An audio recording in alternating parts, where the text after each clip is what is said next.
up on Hoosier Sports Nite. The women's basketball teams begin their postseason. And Tom Allen just got paid to stick around. This is Hoosier Sports Nite.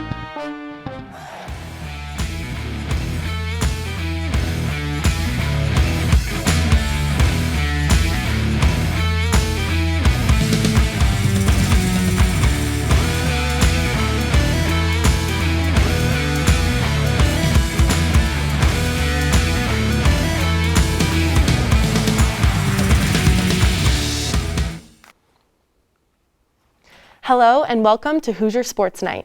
I'm Callie Metzger, and we have a ton of talent, action, and a whole lot more of Tom Allen to talk about. March is finally here, and we've got you covered. We start tonight off with the hottest team on campus, the 9th-ranked women's basketball team. The Hoosiers wrapped up their regular season on Saturday with their 9th win in a row and 16th win in Big Ten play, a program record.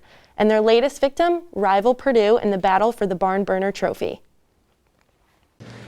Indiana women's basketball wraps up the regular season with a 74-59 victory over the Purdue Boilermakers. It was a complete team effort that we've seen all season long from this team. Allie Patberg's senior day. But just talk about this whole season, Will. It's been kind of a roller coaster with at the beginning of the season some non-conference losses. Then you head into the Big Ten season. They've been lights out for over a month now. What have you seen? What kind of growth from this team have we seen throughout the season? Well, I mean, you said it. It was a 2-2 start in non-conference play, and the ball got rolling kind of slowly to start the year, but that was to be expected. This has just been such a strong season. But I think what we've seen throughout this regular season is an Indiana team that was veteran to begin with, but they've grown even more. They figured out how to finish games. I mean, today, this was a close one between IU and Purdue for most of the game. And then the Hoosiers went on a run, and they win with this big margin, again, double figures. Almost every win on this winning streak has been double figures. They've just figured out how to close, how to play as a team. They're hitting shots now. It's just a complete 180 from where this team was at the beginning of the season. And they were still at a very good place at the beginning of this season, too. Indiana wraps up the regular season. Coach Terry Morin had this to say following the victory. I'm happy for our team. I'm happy for Key. I'm happy for Allie that we can celebrate senior night, and they'll always look back and know that they won this game. But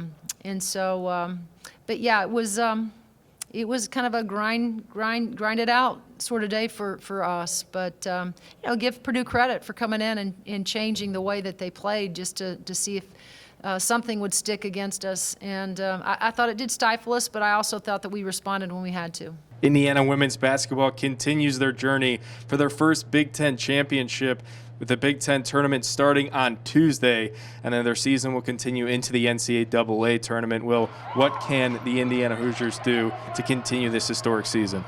Well, I mean, you got to look to, for one, the scorers who've been helping out so much. Mackenzie Holmes again today, she had 26, 22 in the second half. Grace Berger can fill it up. Even Alexa Golbe had a great game today with 14 points. And you also look for the bench, too. Great performances by Hannah Alvarowski and Grace Wagner today.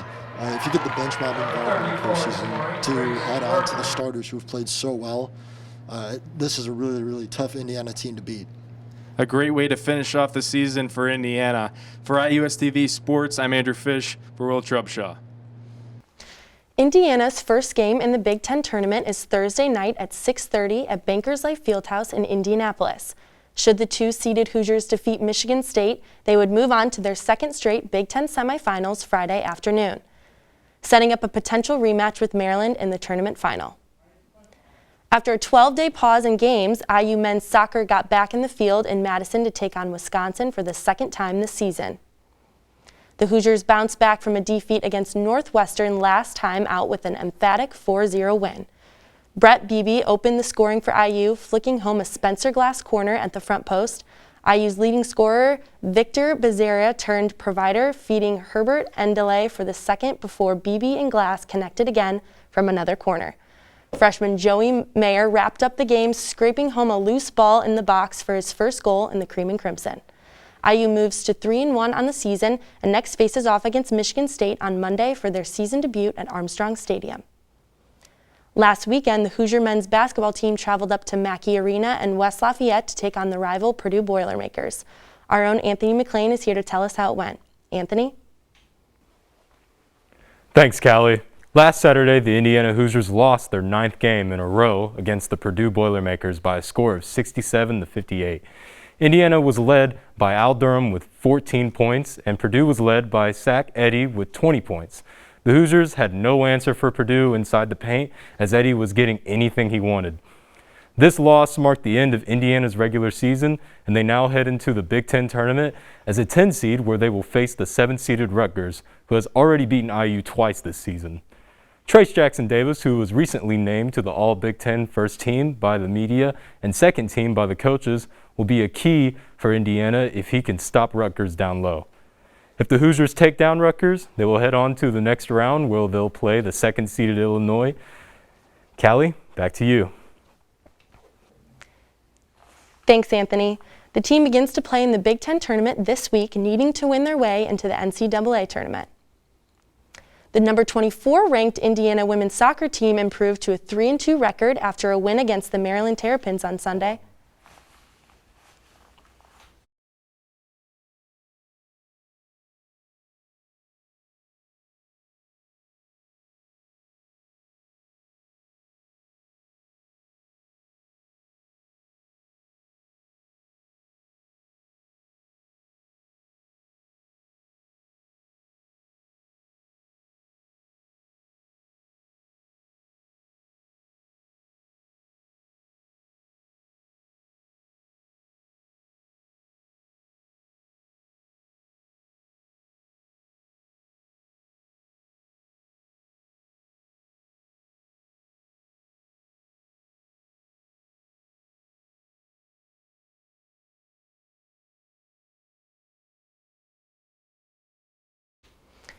Thanks, Anthony. The team begins play in the Big Ten tournament this week, needing to win their way into the NCAA tournament.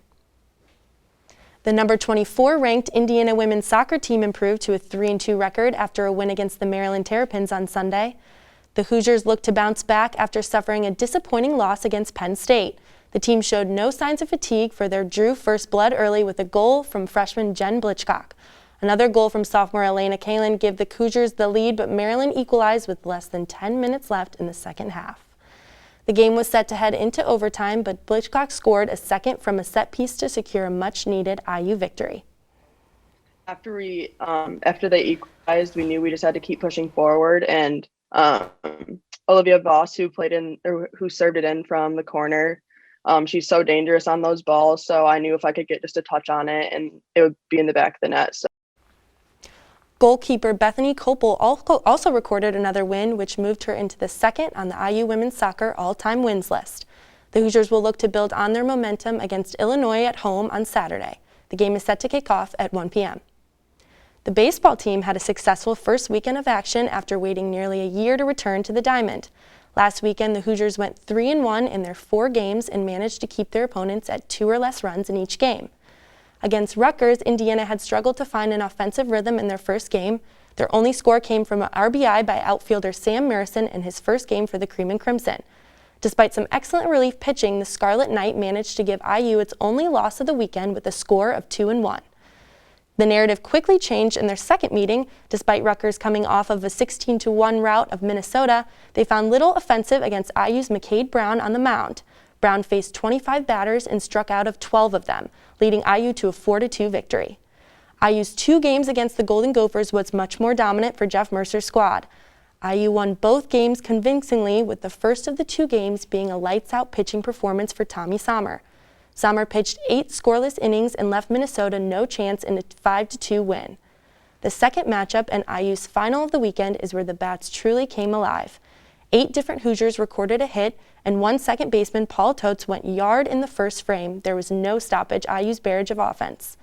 This weekend acted as a showcase for IU's dependable defense and electric offense, but they will be tasked with continuing that level of play with their first set of home games this weekend.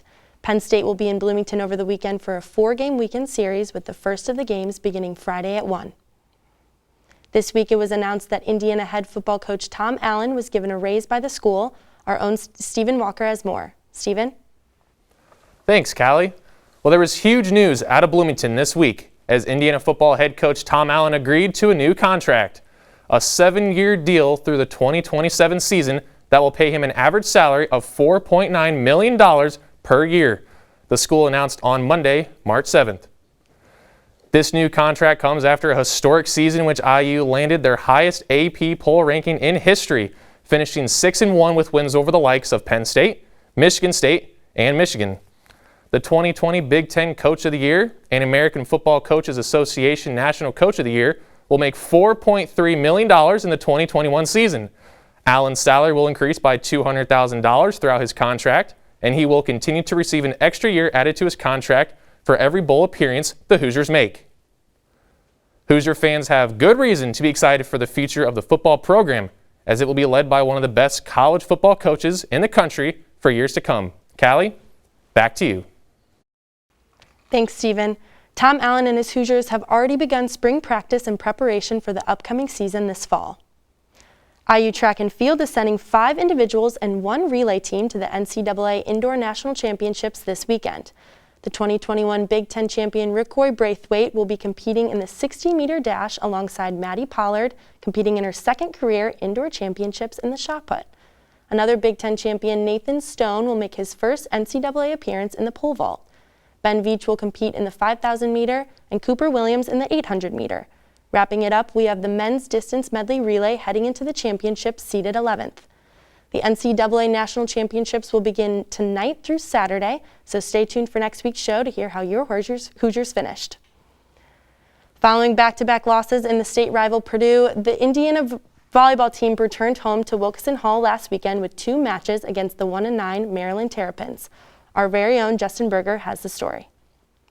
The future became the present on Friday night in Wilkinson Hall. When we control the ball, especially when we play 4 and 5 freshmen like we did tonight, it shows you, I hope, a little bit of a glimpse of where we're headed. And certainly people could be excited about the future, that's for sure. The Hoosiers shut out Maryland in straight sets, winning their first home match of the season. Tommy had 10, Bree had 10, Morgan had 8, Layla had 7, Savannah hit 500. If we can move the ball around like that, you can have success. And obviously, it was great to have Bree back. You know, like I can't overstate that. Emily Fitzner will serve for Indiana, leading 10-9.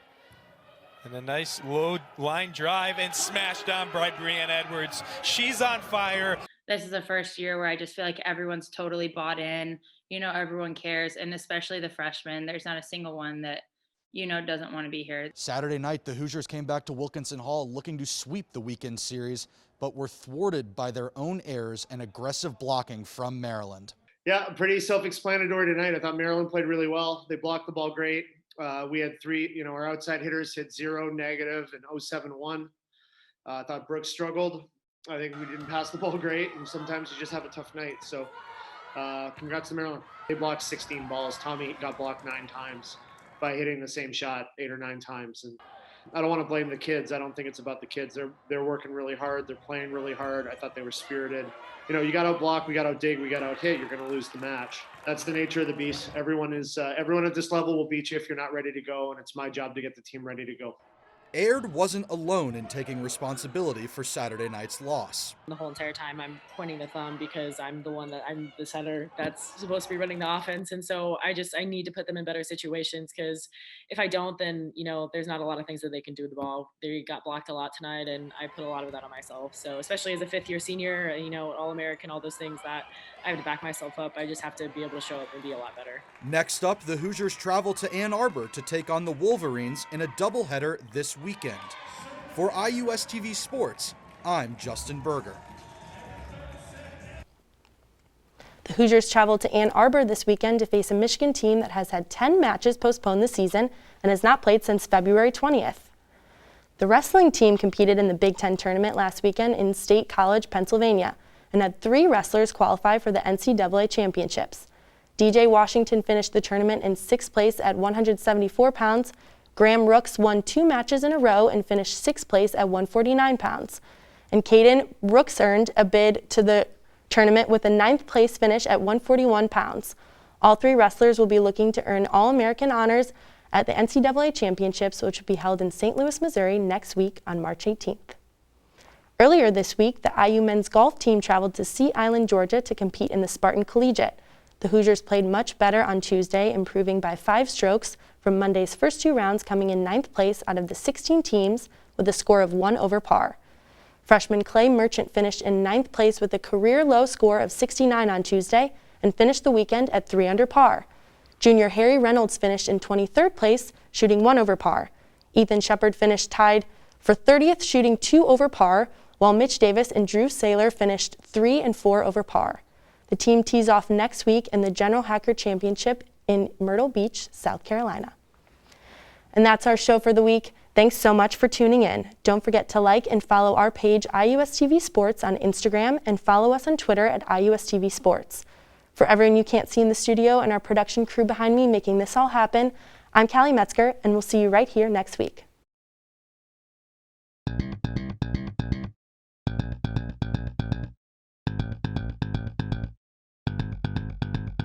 Thank you.